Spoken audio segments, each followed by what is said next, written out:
Hello and welcome to today's lesson on writing and naming covalent compounds. So in the last video we talked ionic compounds and how to write and name them. Covalent is a little bit different.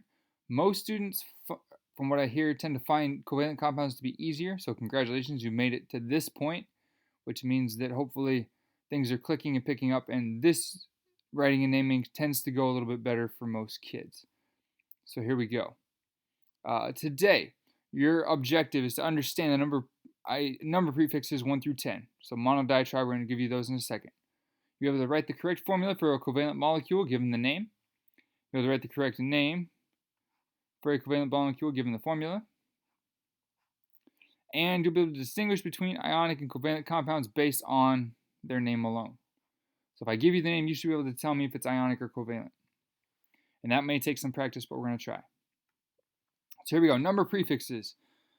These you'll need to know, 1 through 10. So mono, di, tri, tetra, penta, hexa, hepta, octa, nona, deca. So things like octagon has 8 sides. Hexagon has 6 sides. Mono is 1, di is 2, tricycle is 3. Tetra, if you think of the game Tetris, all those pieces have 4 sides. A pentagon, home plate, has 5 sides. Hepta is 7, nona is 8, and deca is 10. Those are going to be important to know as we do these compounds and molecules.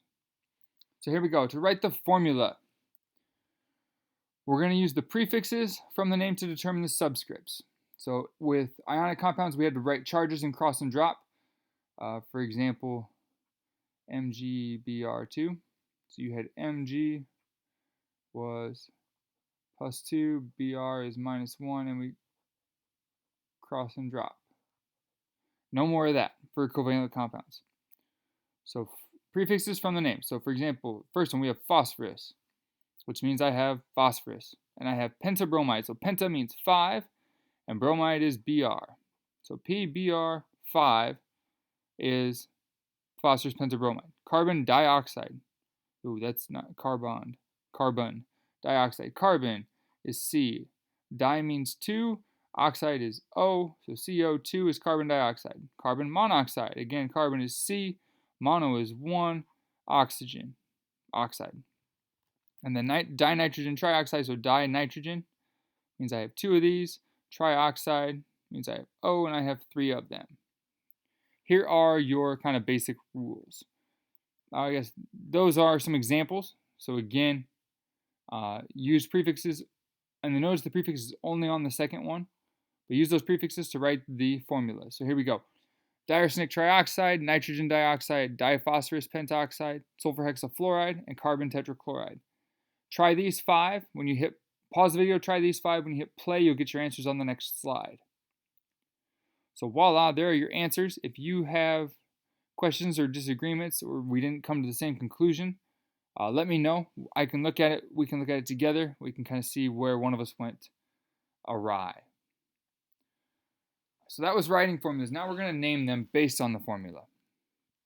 So for the first element in a name, you're going to write the prefix and then the name of the element. The only exception to this, so prefix, then name of element. The only exception is mono. If your first element is only a single substance, a single atom, you don't need to write mono. For example, carbon monoxide is CO. You don't need to write monocarbon monoxide, just carbon monoxide works.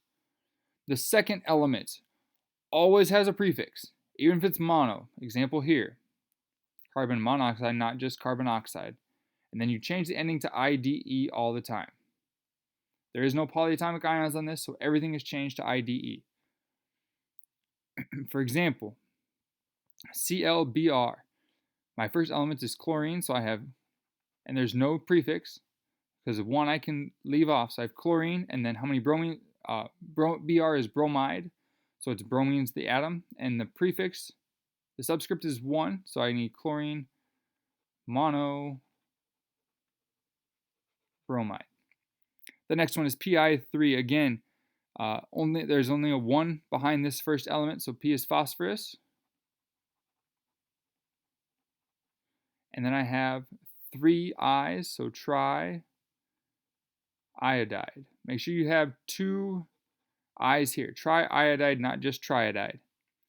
Cl2O, because this 2 is here, I have dichlorine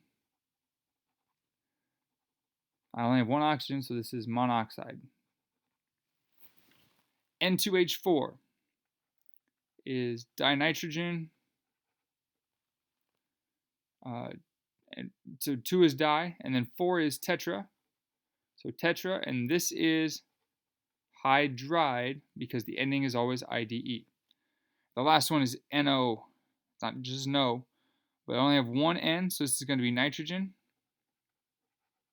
I have one O, this is monoxide. So nitrogen monoxide is that. Here are some practice ones for you. So pause this video, try these 10, and I will give you the answers on the next slide. So here are your answers. Check them over. If you have an answer that differs from mine, check yours. If that's still wrong, come talk to me in the morning and say, hey, I didn't get the same thing you did. And I very well could have made a mistake. But we'll work through those, and we will continue doing more practice as well. So here are some final questions. I want to know which kinds of elements form covalent bonds. I want to know how you can tell a molecule is covalently bonded based on the name. So what's in the name that tells you that? How do you write the name? So what are your steps for writing a name? Do you always need prefixes? If not, what is the exception? And then name these following molecules. When you've done that, you are done for the day. Thank you very much for your time and attention. I look forward to finishing up this unit with you shortly and continuing on this semester.